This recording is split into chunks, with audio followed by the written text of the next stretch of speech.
Et bienvenue sur Mosaïque, la chaîne qui scrute toutes les dimensions de l'événement 7 octobre. Et notre entretien aujourd'hui est réalisé en partenariat avec Chauffard. Bonjour Gabriel Lévy. Bonjour Antoine. Vous êtes le fondateur, l'animateur de ce fameux site, de ce média Chauffard qui diffuse depuis plus de 3 ans maintenant des vidéos sur le judaïsme, l'histoire juive, sur les réseaux sociaux, dans le but de toucher un public jeune et parfois assez éloigné de la tradition.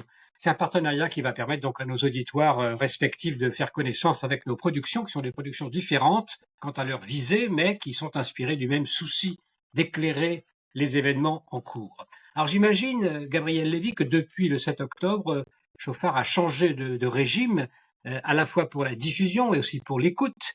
Qu'est-ce que vous constatez de votre poste d'observation, qui est très intéressant puisque vous avez une vision globale de ce qui se passe dans toute une partie du monde juif?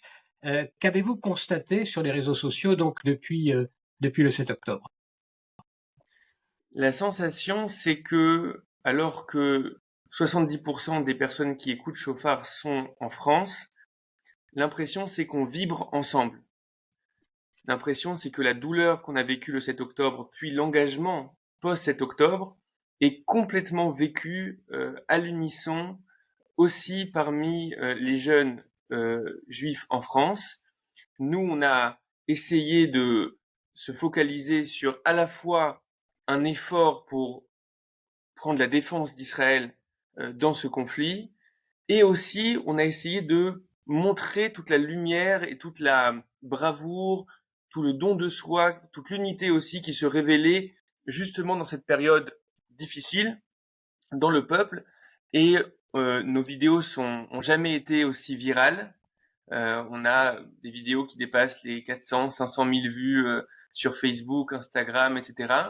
Et en fait, tout simplement, ce qu'on voit, c'est que le public francophone, juif, partage, a envie de faire partie de ce qui se passe, ressent avec nous, vibre avec nous.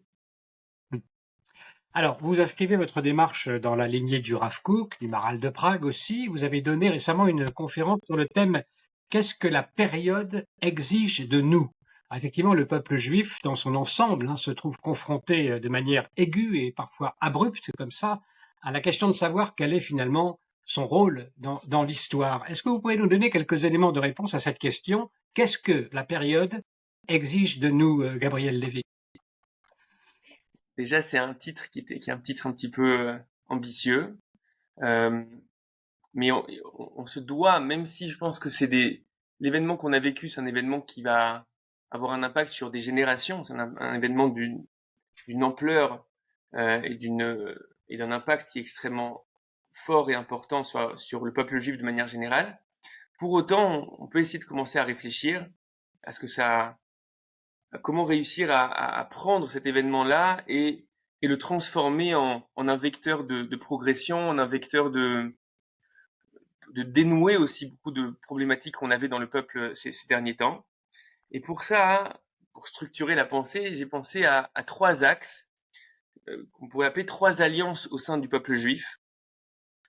Alors d'où viennent ces trois axes? Les deux premières alliances sont les alliances dont parlait le Rav Soloveitchik, qui s'appellent Brit Goral et Brit Yehoud, c'est-à-dire l'alliance de destinée et l'alliance de mission ou de rôle.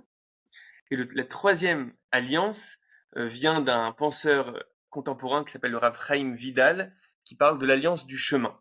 Alors, je vais essayer d'expliquer ce que sont chaque chose. La première alliance dont parle le Rav Soloveitchik, qui est l'alliance de destinée, il s'agit en réalité de cette sensation du fait qu'on est une seule et même entité, qu'on le veuille ou non, qu'on l'ait choisi ou non, qu'on partage les mêmes avis ou non. Le peuple d'Israël est une seule et même entité, partage une destinée. Ça lui est rappelé des fois par ses ennemis, mais c'est quelque chose de plus profond. C'est pas juste que l'antisémite nous rappelle, c'est quelque chose de plus profond, quelque chose de quasiment ontologique, qui est le fait qu'on appartient à une espèce de grand corps, à une même famille. Et donc, ça explique aussi le fait que quelqu'un qui habite aujourd'hui en France a vécu le 7 octobre dans sa chair. Parce que fondamentalement, on se rend compte qu'on appartient à une même entité, et donc lorsqu'on souffre ici, partout dans le peuple juif, on ressent cette souffrance-là et l'engagement dans la diaspora, la volonté d'aider, la volonté de participer est incroyable. Ce qu'on a vécu ici dans le peuple juif, le sursaut d'aide, voilà, ça va être préparer des repas pour les soldats, aller accompagner les familles qui ont été déplacées et les familles en deuil, etc. On le ressent aussi avec la diaspora. Donc ça, c'est la première chose, c'est cette alliance-là qui est une alliance organique de, qu'on le veuille ou non, qu'on pense la même chose, on appartient à cette même entité, à cette même famille, et ça se ressent particulièrement en ce moment. La deuxième alliance, c'est ce que le Rav Soloveitchik appelait l'alliance du Yehoud. Le Yehoud, on peut appeler ça le rôle, la mission. Et chez le Rav Soloveitchik, ça va être évidemment l'alliance qui va passer à travers la Torah, à travers l'alliance du Sinaï, à travers ce qu'on doit représenter dans le monde, le modèle civilisationnel qu'on doit pouvoir incarner dans le monde, les valeurs qu'on a. Et sur ce point-là, c'est sûr que ces derniers mois, c'était peut-être le point de déchirement le plus important dans le peuple juif.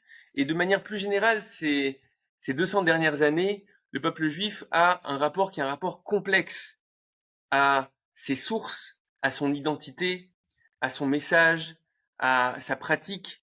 Et certains veulent s'en éloigner, certains se sentent menacés par cette tradition-là.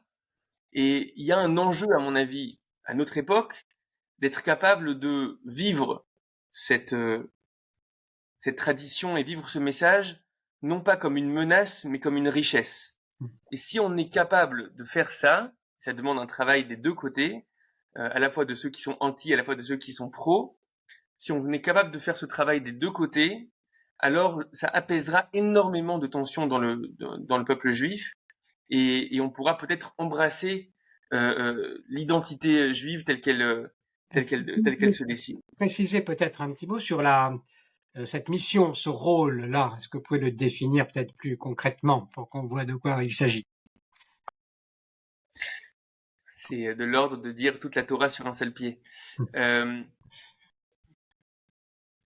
le peuple juif est depuis sa création, en tout cas d'après nos textes, n'est pas juste une réalité voilà, tribale ou ethnique, etc., mais se vit comme étant un vecteur d'une parole. Et pas juste en étant le peuple du livre, pas juste en ayant un espèce de mode d'emploi, mais en le vivant, en l'incarnant à la fois au niveau des valeurs de vie, au niveau de l'individu, mais aussi au niveau du collectif. Et c'est pour ça que le retour du peuple juif sur sa terre, qui se passe ces 150 dernières années, est quelque chose qui a une dimension, qui est une dimension aussi d'un point de vue de la pensée juive, parce que ça veut dire qu'on peut à nouveau reprendre notre rôle sur la scène de l'histoire, et qu'on peut à nouveau incarner ce message sous forme de société, et pas uniquement sous forme de ghetto ou de communauté au sein d'autres sociétés, mais on peut proposer ce que le peuple juif a à dire au niveau d'une civilisation. Est-ce qu'il s'agit, par exemple, de trouver une possibilité de montrer un modèle où le collectif très fort n'est pas compatible avec le respect absolu des individualités, par exemple? Résoudre cette contradiction que tout le monde rencontre? Entre autres, mais il y a tellement de richesse en réalité dans ce message-là, si on est capable de le voir sans tension et sans se sentir menacé. Et à nouveau, je comprends pourquoi le public laïque s'est senti menacé. Euh, et je comprends que le judaïsme qui lui a été présenté était pas forcément un judaïsme qui était adéquat, qui était réfléchi, qui montrait sa lumière. Mais en réalité, je pense que le message juif a quelque chose qui est non seulement qui peut apporter, mais qui en réalité est quasiment indispensable pour une conscience moderne. On vit aujourd'hui dans des sociétés qui ont énormément de points positifs, des sociétés qui mettent en avant des valeurs importantes, qui sont des valeurs d'empathie, des valeurs d'égalité, des valeurs de liberté, etc. Mais il y a certains pans de la vie humaine auxquels nos sociétés ne répondent pas ou ne répondent plus. Par exemple, la dimension de sens, de signification. Pourquoi on est là? Lorsqu'on voit des sociétés qui ont des problématiques de natalité extrêmement, extrêmement faibles, c'est quelque chose qui est intéressant, qui interroge. Qu'est-ce qui se passe? Qu'est-ce qui se passe ici dans notre rapport à la vie? Et je pense que sur ce point-là, ce que le judaïsme a apporté à la fois au niveau du macro, du sens qu'on donne à la vie humaine, mais aussi au niveau du micro, de comment on arrive à, entre guillemets, discipliner les différentes forces qu'on a en nous, comment on arrive à extraire la qualité d'être en potentiel qu'on a, mais qui peut aussi complètement s'exprimer de manière chaotique. Je pense qu'il y a beaucoup, beaucoup de richesse dans le message juif, et il faut arriver à surmonter une période un peu post-traumatique dans le peuple juif où on a l'impression que revenir à nos sources, ça signifierait euh, quelque chose d'archaïque, quelque chose qui écraserait certaines libertés, etc. Et au contraire, embrasser les richesses. Et ça, c'est un vrai travail. On essaye aussi avec Chauffeur de montrer ça. C'est un vrai travail d'être capable de proposer ces richesses-là et de parler un langage qui est audible. J'oublie pas la troisième alliance, donc alliance que vous avez appelée du chemin.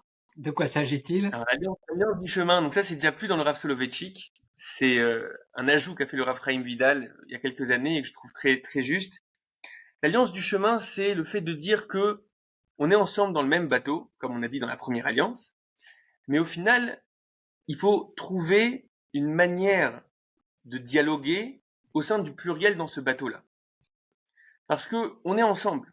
C'est un peu comme une vie de famille où on est ensemble, entre guillemets, qu'on le veuille ou non, et comment on fonctionne dans cette vie de famille pour que ça marche et pour que les tensions ne deviennent pas invivables.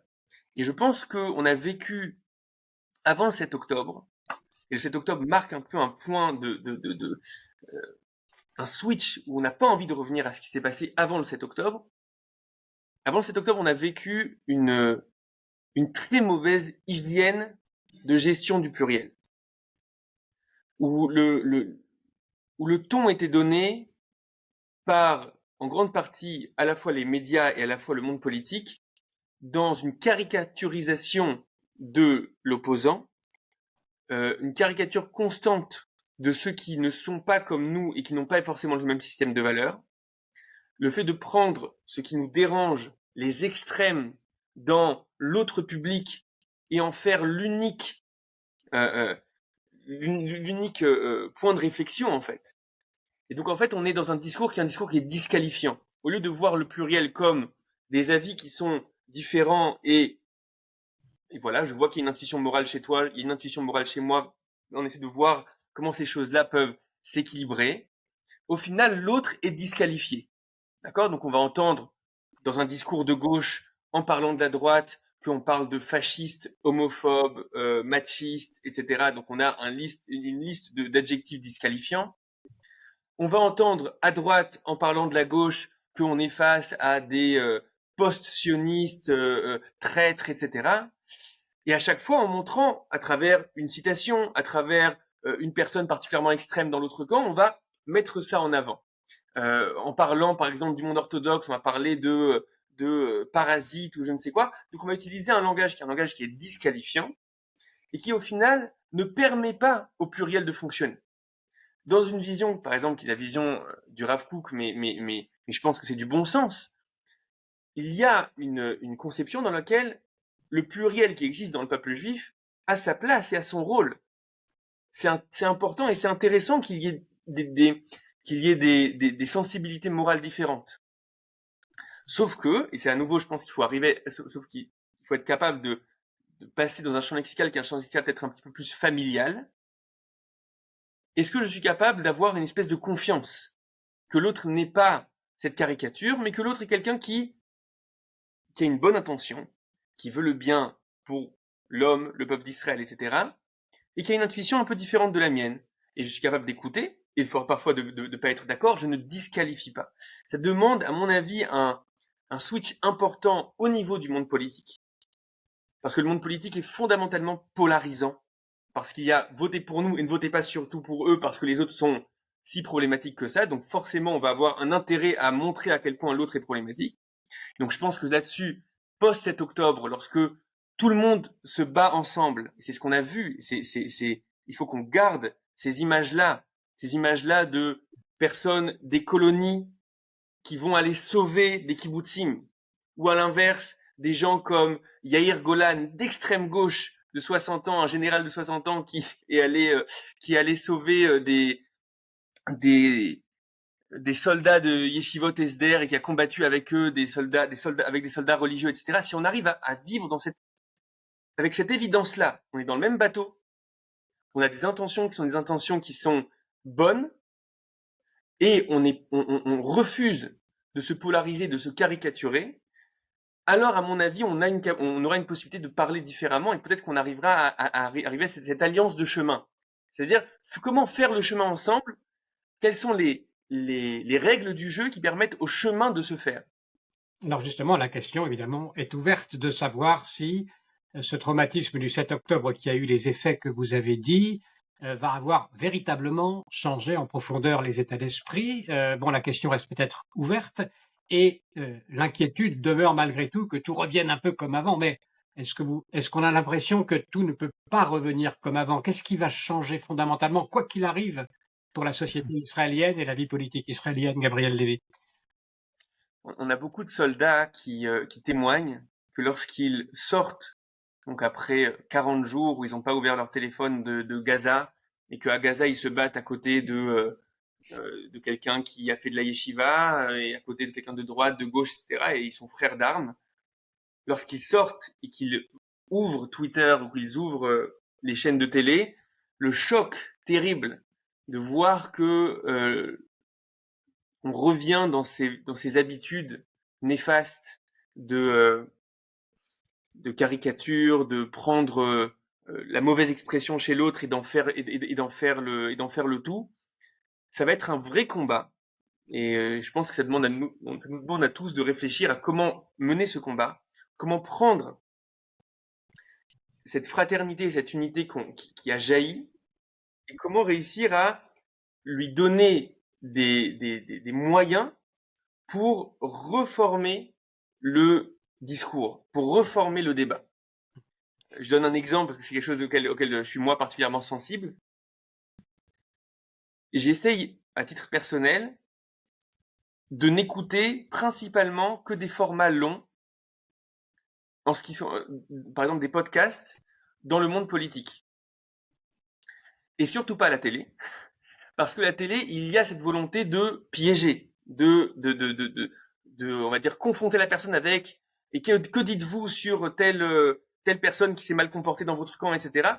Mais si on prend 2 secondes le temps d'écouter, laissez la personne développer. C'est extrêmement intéressant. Je vous donne un exemple. Récemment, j'ai écouté un podcast qui a été fait il y a quelques années entre Yair Lapid, donc centre-gauche, laïque, qui souvent est dépeint comme anti-religieux, et un enseignant qui s'appelle le Rav Chaim Navon, qui vient du monde sioniste religieux, un penseur très intéressant. Ils avaient fait un podcast ensemble. C'est un plaisir à écouter. C'est un plaisir à écouter et on se rend compte que il y a énormément de points communs et de points d'accord. Et Yair Lapid va dire, alors que, à nouveau, Yair Lapid est considéré comme quelqu'un d'anti-religieux aujourd'hui sur le monde politique, et je suis profondément contre certaines choses qu'il a incarnées dans le monde politique. Mais lorsqu'on l'écoute sur le long terme, sur quelque chose de long, c'est quelqu'un qui va être capable de dire, je veux pas de loi sur est-ce que on va vérifier mon sac lorsque je rentre à l'hôpital s'il y a du pain à Pessah. Je veux pas de loi qui oblige, mais je veux que dans les écoles, et je veux que mes enfants, et je suis terriblement déçu du fait que mes enfants n'aient jamais ouvert une page de Talmud dans leurs écoles. Ok? Donc c'est extrêmement intéressant. Il y a un intérêt, il y a une volonté de connaître le judaïsme, mais j'ai pas envie forcément que ce soit exprimé de manière, on va dire, lutte de pouvoir, etc. Lorsqu'on écoute les gens sur du format long, on comprend quelque chose, on n'essaie pas de les piéger, on n'est pas, à mon avis, on doit reprendre une hygiène de comment vivre ce pluriel-là. Et bienvenue donc sur Mosaïque, Gabriel Lévy, puisque c'est notre credo aussi à nous, évidemment, de laisser s'exprimer les personnes en pensant que c'est intéressant de savoir ce qu'elles ont à dire et non pas de forcément vouloir les contrer absolument ou les mettre devant des contradictions. Une question sur, vous avez parlé du monde laïque, une question sur le monde religieux en Israël. Il y a une bonne partie du monde orthodoxe qui est considéré comme assioniste. Est-ce que vous avez l'impression que là aussi, il est en train peut-être de, si je puis dire, monter dans le train de l'histoire et de prendre l'histoire en route de sortir de cette réserve, de cette distance qu'elles avaient avec l'État d'Israël, avec l'État hébreu? Donc, premièrement, je l'espère du fond du cœur. C'est très difficile sociologiquement de savoir exactement ce qui se passe.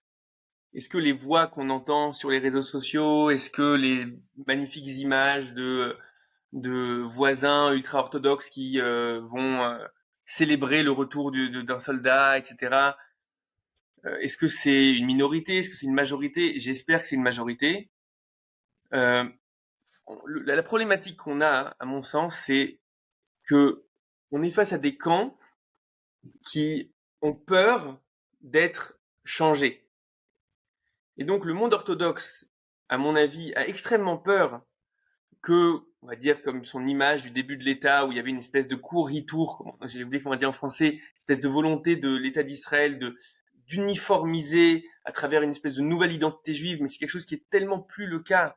La société d'Israël est plurielle et traditionnaliste pour une grande partie, donc on peut plus parler vraiment de cette volonté d'uniformiser, mais il y a encore dans le monde orthodoxe une espèce de réticence, de peur d'être changé.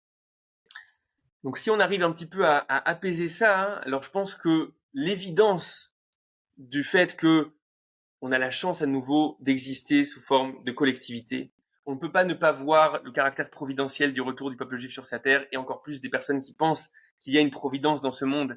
On ne peut pas ne pas voir le caractère providentiel. On ne peut pas, à mon avis, ne pas vouloir participer aussi aux efforts de ce pays, aux efforts de défense. On ne peut pas. Mais tout est toujours avec une tension et un stress de ils vont vouloir nous changer et on va perdre cette espèce de trésor qu'on tient. Et de l'autre côté, du monde laïque aussi, il y a une espèce de crainte, une espèce de tension du fait que on cherche à nous changer, on cherche à nous imposer. Et il faut vraiment réfléchir à comment on arrive à apaiser à apaiser ces tensions pour faire en sorte qu'il y ait premièrement un vrai dialogue et que deuxièmement le monde orthodoxe soit capable d'intégrer la société israélienne pour lui apporter sa richesse et pour être aussi à l'écoute de ce qu'elle a à lui apporter, et que le monde laïque ne soit pas dans un rapport qui est un rapport de méfiance, mais un rapport d'apprentissage. J'ai envie de connaître mon héritage, c'est aussi c'est aussi l'héritage de tout juif.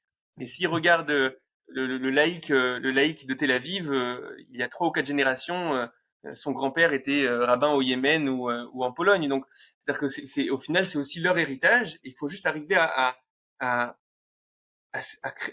proposer un message qui soit audible et qui ne crée pas de tension. Alors, je risque la question. Est-ce que ça nécessite pas aussi une manière finalement différente de recevoir et d'interpréter la Torah pour qu'elle soit précisément plus accessible à tout le monde, j'allais dire? Premièrement, tout l'enjeu de la tradition juive, c'est une danse entre fidélité, continuité et capacité à s'adresser au présent. Il faut être capable de lier ces deux choses. Et cette mesure-là, hein, est toujours le lieu en fait de discussion. Mon avis, et c'est tiré de la pensée du Rav Kook, c'est que le premier gros changement à faire, c'est le fait qu'aujourd'hui, il y a une élite intellectuelle dans le peuple juif qui vient du monde orthodoxe, qui est extrêmement intéressante. Mais elle n'est pas focalisée sur les deux problématiques de sens, qu'on appelle en hébreu de marshava. Elle est focalisée sur des problématiques juridiques, qu'on appelle halacha ou gemara.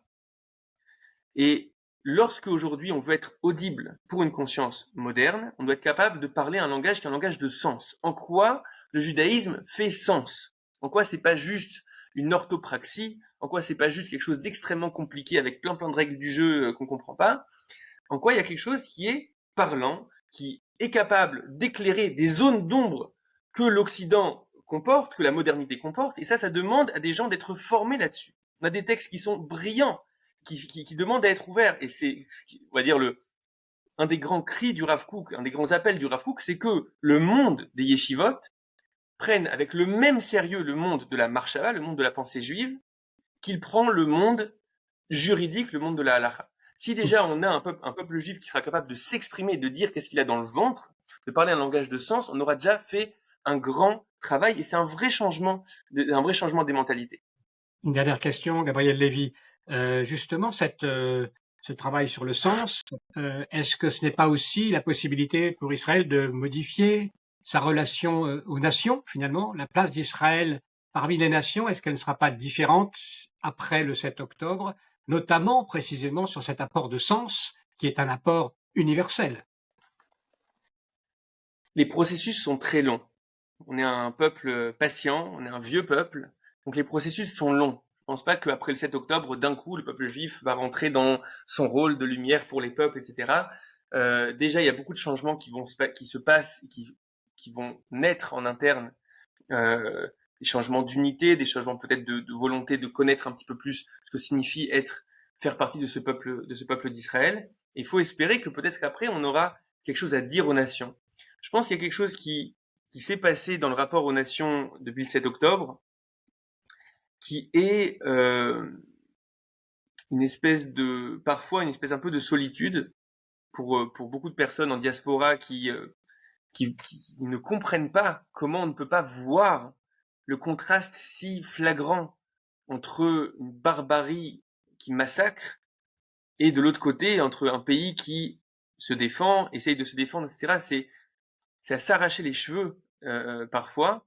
Ça a mis aussi, à mon avis, en valeur le caractère parfois caricatural et simpliste de la pensée progressiste, qui était une véritable tentation aussi dans la société israélienne, la pensée progressiste qui analyse tous les rapports humains comme des rapports de force entre oppresseurs et opprimés, toute la pensée postcoloniale dans laquelle le fort est forcément coupable. Je pense que la gauche israélienne se rend compte du caractère simpliste de cette grille d'analyse et s'en éloigne lorsque on a Eretz Nehederet qui est un, un, qu'on appelle ça une émission satirique israélienne qui fait une très bonne caricature des universités américaines, donc woke comme ça, très progressiste, alors que l'Eretz Nehederet est clairement de gauche. Donc il y a quelque chose qui est en train de se passer, pas uniquement face au peuple, mais aussi face aux idéologies ambiantes aujourd'hui qu'on a dans le monde, qui est par exemple cette idéologie progressiste. À mon avis, il y a une prise de distance en se disant, écoutez, là, c'est une idéologie qui est trop simpliste et qui devient caricaturale, qui permet pas d'analyser le réel de manière juste. Alors, toute dernière question, parce qu'elle préoccupe beaucoup, disons, les gens qui sont parfois critiques vis-à-vis d'Israël. Est-ce que justement cette prise de conscience générale de ce qui se passe, du sens des choses, ne va pas aussi impliquer une modification du comportement vis-à-vis de la question palestinienne? Gabriel Lévy, c'est une question un peu large en quelques minutes qui nous restent. Bon, premièrement, je me sens moins légitime pour parler de ça parce que c'est une analyse politique et je suis pas forcément le meilleur analyste pour ça. Ce qui me vient à l'esprit, c'est qu'il y a clairement, à mon avis, une prise de conscience de la barbarie des personnes avec qui sont face à nous. Les sondages aussi qui montrent le soutien, y compris dans Yehuda et Shomron, y compris en Cisjordanie, les soutiens à ce qui s'est fait le 7 octobre par rapport au Hamas, c'est des choses que la société israélienne voit. Donc je pense que c'est des choses qui vont avoir un impact. Euh, donc je pense que oui, les prochaines années ne seront pas forcément des années où il y aura une main tendue, naïve, mais des années où on devra gérer le fait d'être face à une population qui est si profondément endoctrinée et comment faire pour arriver à dénouer ce sac de nœuds. Merci beaucoup. Merci Gabriel Lévy d'avoir accepté notre invitation et d'avoir accepté ce partenariat. Donc, on salue évidemment tous ceux qui suivent Chauffard également. Merci pour votre attention et à bientôt sur Mosaïque et sur Chauffard pour d'autres vidéos, d'autres rencontres. Merci à tous. À très vite. Merci beaucoup d'avoir écouté cette vidéo et pour suivre nos prochaines interviews, eh bien, vous pouvez vous abonner à Mosaïque. C'est très simple, il suffit de cliquer sur le bouton ci-dessous.